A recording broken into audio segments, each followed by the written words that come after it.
គូព្រេងព្រឹត្តកោស្លាកែតឆ្នាំ2026សូមគោរពជំរាបសួរបងស្ថាបនិកកម្មវិធីគូព្រេងព្រឹត្តកោស្លាកែតហើយសូមគោរពដល់ក្រុមការងារបងទាំងអស់ហើយនឹងយើងទាំងពីរនាក់ជាគូស្នេហ៍ចិត្តមួយបាទហើយយើងមាន slogan មានខ្លួនឯងគឺប្តីមួយប្រពន្ធមួយទោះយ៉ាងណាគឺយើងក្នុងជាតិហ្នឹងគឺប្តីមួយប្រពន្ធមួយហើយស្មោះស្ម័គ្រចិត្តតែមួយបាទហើយយើងមានគោលការណ៍ផែនការគោលដៅ4ចំណុច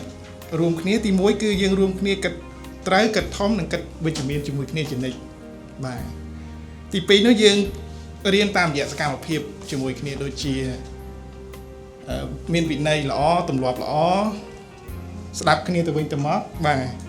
ថែទាំសុខភាពជាពិសេសគឺសុខភាពតែម្ដងគឺគោលការណ៍គ្រឹះហើយអ្វីដែលសំខាន់យើងអភិវឌ្ឍខ្លួនในការអានយ៉ាងតិច30នាទីបាទជាគំរូល្អពេលយើងមានកូនទៅ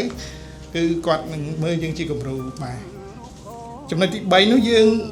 រាល់ថ្ងៃយើងមានក្តីស្រឡាញ់ជាមួយគ្នាទៅវិញទៅមករួចហើយអញ្ចឹងយើងនៅតែរក្សាបន្ត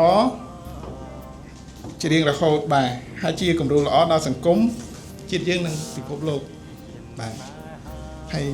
បាញ់និយាយចំណុចទី4ហ្នឹងគឺយើងមានគម្រោងដើរលេងបន្តទៀតទាំងក្នុងនិងក្រៅប្រទេសពេល